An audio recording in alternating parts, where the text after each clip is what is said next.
शत्रु तेरे जो हैं वह कौन है?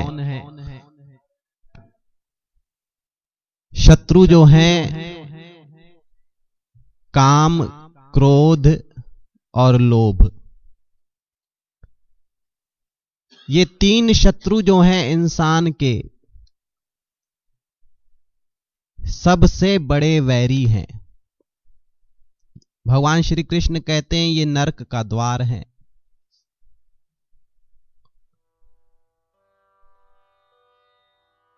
जब अपने शत्रुओं को शत्रुओं की तरह देखेंगे तब जाकर के हम उन पर विजय प्राप्त कर सकते हैं या फिर उनसे सावधान रह सकते हैं।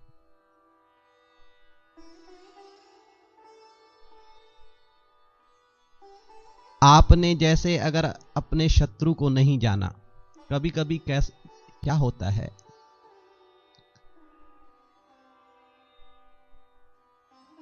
कि शत्रु भी मित्र के जैसे ही लगते हैं। आपने महाभारत देखा होगा कि उसमें शकुनी जो था पांडवों का शत्रु, लेकिन उसकी वाणी इतनी मीठी, ऐसे बात किया करता था जैसे तो वो उनका बिल्कुल भला चाह रहा हो, बिल्कुल सज्जन हो। आप देखेंगे तो हैरान हो जाएंगे। और बहुत ऐसे वृत्तांतों में देखा होगा। अब रामायण में ही हम देखें, कैकेयी जो थी राम जी से बहुत ही उनका स्नेह था, प्यार था, लेकिन मंथरा जो थी उसको अपना मित्र मान लिया उसने। अब मंथरा जो थी उसकी तो शत्रु थी, जिसके कारण बाद में उसे पछताना भी पड़ा। तो कभी कभी ऐसा भी होता है जीवन में कि शत्रु जो हैं मित्र लगते हैं। पहले हम अपने शत्रुओं की पहचान करें, तभी तो उस पर विजय प्राप्त करेंगे।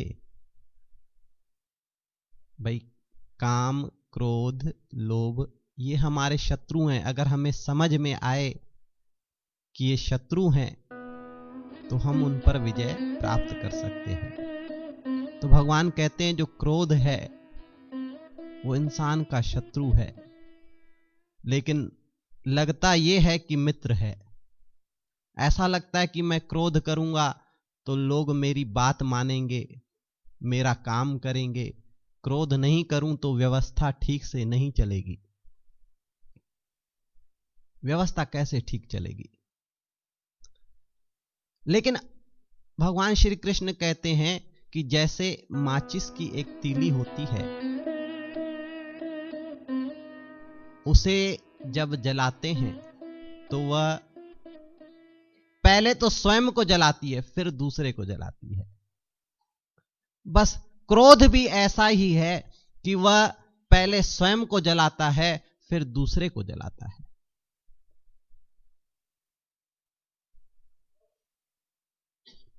पुराणों में एक कथा आती है कि रचयिता पाद नाम का एक व्यक्ति तप करने के लिए गया। जब तप किया उसने तो उसके अंदर सिद्धियां आना शुरू हो गई। सिद्धियों को प्राप्त करके वह वापस लौट रहा था। तो जब वापस लौट रहा था तो पहले के जमाने में पगडंडियां हुआ करती थी जंगल के रास्ते में, अभी भी होती हैं, छोटी सी पगडंडी, एक व्यक्ति दो व्यक्ति ऐसे गुजरे। तो उस तरफ से कल्याण पाद नाम का एक व्यक्ति आ रहा था।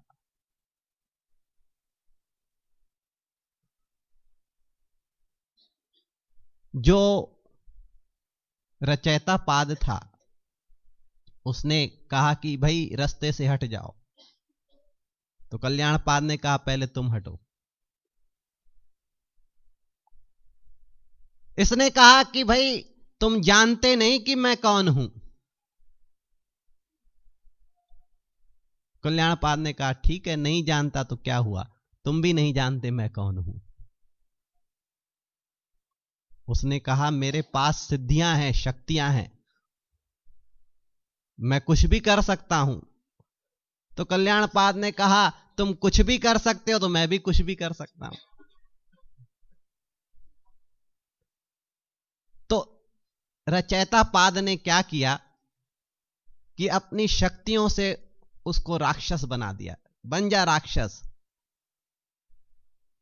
और जैसे ही कल्याणपाद राक्षस बना तो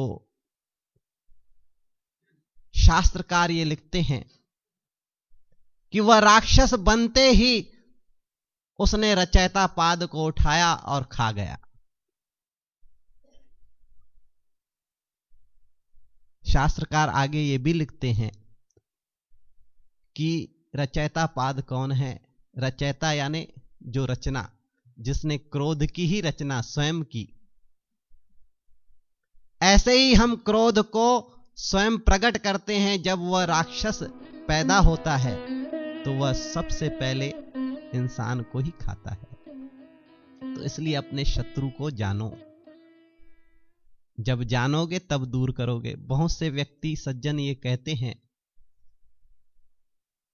कि महात्मा जी क्रोध आता है उस समय क्या करें। उस समय आप क्रोध जब कर रहे हो तो तुरंत नहीं रोक पाओगे।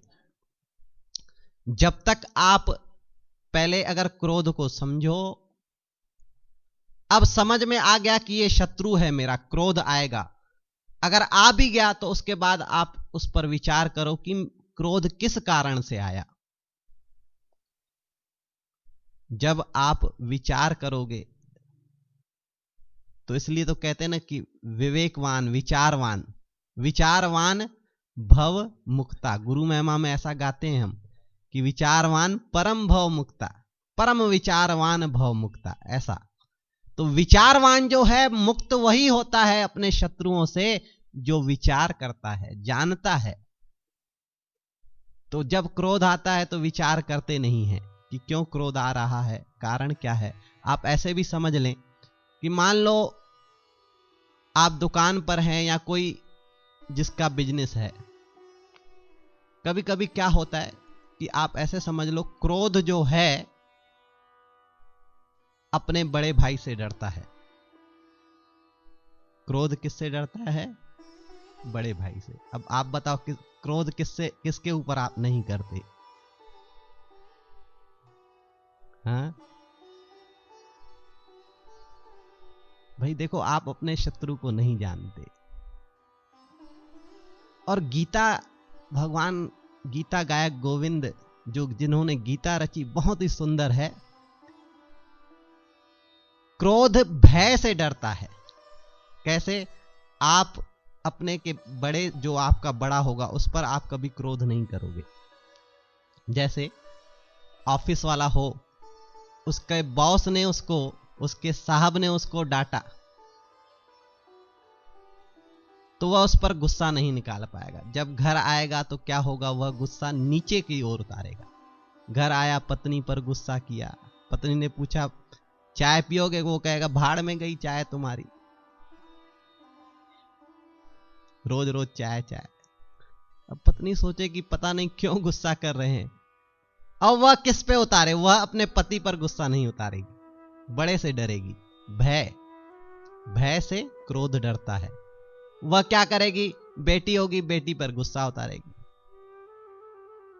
अब वो बेटी सोचेगी, या बेटा होगा या बेटी, वह सोचेगी पता नहीं क्यों गुस्सा कर रही है मम्मी आज। अब वह गुस्सा जब वह नीचे की ओर आया तो वह क्या करेगी? अब वह किस पे उतारे गुस्सा? तो वह उठाएगी गुड़िया और उसकी टांग तोड़ देगी। तो गुस्सा जो है कभी भी भय से डरता है। क्रोध जो है कभी भी हितकर नहीं होता। कुछ लोग कहते हैं कि क्रोध नहीं करेंगे तो हमारे कार्य कैसे चलेंगे, लेकिन संत कहते हैं कि आप क्रोध को कम करना शुरू करो, लेकिन इतना क्रोध तो आपका रह ही जाएगा कि जिससे आपके कार्य व्यवहार चल सके, इतना रह जाएगा। देखिए, संत कहते हैं कि जीवन हंसना हो, हंसते रहो। कभी भी हंसना और क्रोध करना एक साथ नहीं हो सकता। आप ऐसे समझो, ऐसे मुंह फुला लो, अब हंस कर दिखाओ।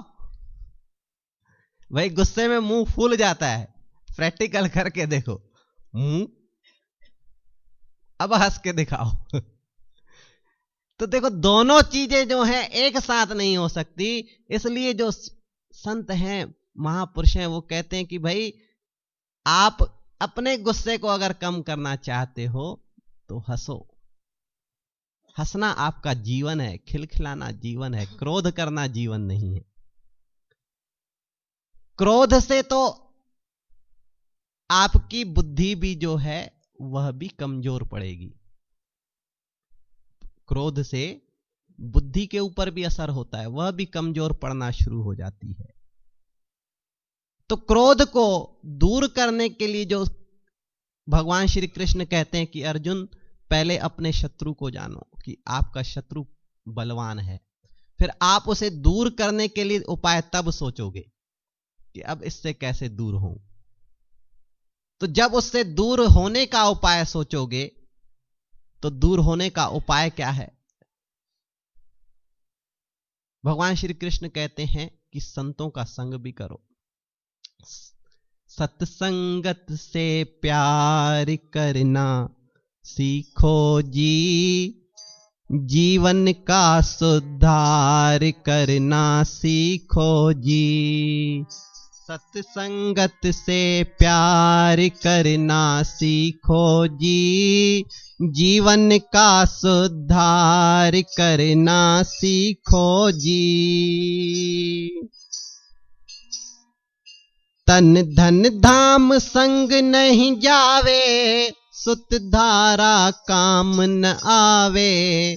तन धन धाम संग नहीं जावे, सुत धारा काम न आवे। ममता का संहार करना सीखो जी, जीवन का सुधार करना सीखो जी। सत्संगत से प्यार करना सीखो जी, जीवन का सुधार करना सीखो जी। प्रभु का भजन नित्य कीजे, अंतःकरण शुद्ध कर लीजे। प्रभु का भजन नित्य कीजे, अंतःकरण शुद्ध कर लीजे। आत्म का कल्याण करना सीखो जी, आत्म का कल्याण करना सीखो जी। सत्संगत से प्यार करना सीखो जी।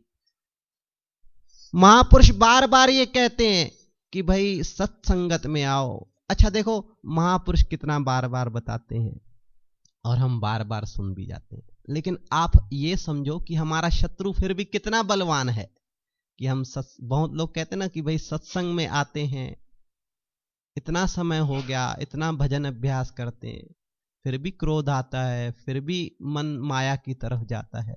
तो यह हमने यह समझा नहीं कि शत्रु हमारा बलवान है। शत्रु हमारा बलवान है। एक बार क्या हुआ कि एक सेठ के यहां 4 लड़के थे और संयोग की बात चारों ही तोतले।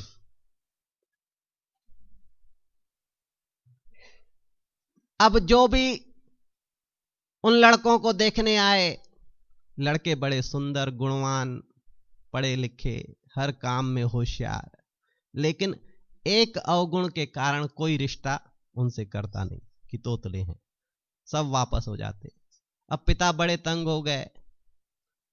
पिता ने अपने लड़कों से कहा कि अब जो देखने आए तुम कुछ मत बोलना, चुप रहना, मैं बात करूंगा।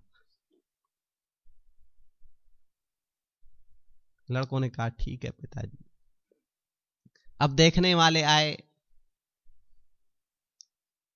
तो देखने वालों ने आपस में चर्चा की कि लड़के तो बड़े सुंदर हैं और सुशील भी हैं, गुणवान भी हैं, पढ़े लिखे भी हैं, और देखो तो सही कितने सुंदर दिख रहे हैं। अब देखो कोई भी व्यक्ति अपनी प्रशंसा सुन करके चुप नहीं रह सकता। तो बड़े ने कहा अभी त्या देते हो, तंदन वंदन लगाए तो देतना। दूसरे ने कहा तुप, पिताजी ने ताता तुप रहने के लिए। तीसरा बोला पिताजी ने ताता तो तुम क्यों नहीं तुप रहे। चौथा बोला तब भूल गए, तब भूल गए, तब भूल गए। अरे भाई देखो, एक अवगुण होने से सब गुण जो है उस पर पानी चला जाता है। संत इसलिए कहते हैं कि भाई देखो, सत्संग में आकर के सब गुण आते हैं, लेकिन अगर हम सत्संग को ही भूल जाते हैं, सब भूल गए, सब भूल गए। जब शत्रु आता है तो हम सब भूल जाते हैं, भगवान के भजन को भी भूल जाते हैं, जबकि भगवान का भजन तो उसी समय करना चाहिए जब दुख आए, जब शत्रु आए। स्वामी रामकृष्ण महाराज जी कहते थे कि तोते को कितना भी सिखाओ कि तोता मिट्ठू राम राम बोलो, तो वह राम राम बोलता है, वो सीख जाता है राम राम बोलना कि राम राम राम राम। लेकिन जब बिल्ली को देखता है तो फिर टे टे टे शुरू कर देता है। तो स्वामी जी कहा करते थे कि ऐसे ही इंसान भगवान की भजन बंदगी की तरफ लगता है, सत्संग की तरफ लगता है, लेकिन जब कामनाएं रूपी बिल्ली आती है तो वह भी इंसान जो है भगवान का भजन भूल जाता है। तो हम भूल क्यों जाते हैं? क्योंकि हम जानते नहीं कि शत्रु हमारा बलवान है, हमसे बलशाली है। जब यह जानेंगे कि शत्रु बलवान है, और हम इसलिए तो वो रामायण में भगवान ने कहा है ना कि संत के प्रथम भक्ति संतन कर संगा। संगा यानी आसक्ति। शर्त लगाई है भगवान ने कि संत से आसक्ति हो, केवल संग नहीं। ऐसे नहीं कि भाई संत से मिले जुले हो गया। ऐसे तो संत के पास मच्छर भी बहुत रहते हैं, संत का संग मच्छर भी बहुत करते हैं, लेकिन वह भी मच्छर जो है विरक्तों का रक्त चूसते हैं, जो विरक्तों का वो भी रक्त चूसते हैं। तो संग नहीं, संगा। प्रथम भक्ति संतन का, संत में आसक्ति हो जाए, या कथा में रति प्रेम हो जाए, कथा से प्रेम हो जाए। ऐसे नहीं कि कथा सुन ली, उससे भी प्रेम हो जाए। तो भगवान कहते हैं वह भी मेरी भक्ति है, वह भी तुम्हें तार देगी। तो जो शर्त लगाई है भगवान ने, उन शर्तों को अगर ध्यान में रखते हैं तो ये काम, क्रोध, लोभ जो हैं, ये शत्रु जो हैं, फिर भागते हैं। कि अब वो समझ जाते हैं कि अब यह हमें पहचान गया है, अब यह हमारी कमजोरी को जान गया है। कमजोरी तो शत्रु की जब हम कमजोरी जानते हैं और उस पर हम फिर हमला करते हैं तो वो भागते हैं। लेकिन अगर हम शत्रु की कमजोरी न जान करके, उसे कमजोर समझ करके उसे घर में ही बैठा ले रखें तो फिर वह भागते नहीं। इसलिए सज्जनों, महापुरुष तरह तरह से उदाहरण दे करके हमें सचेत करना चाहते हैं कि भाई आप अपने शत्रुओं से बचो, ताकि आपका जीवन जो है सुखमय बन जाए। बोलो जयकारा, बोल मेरे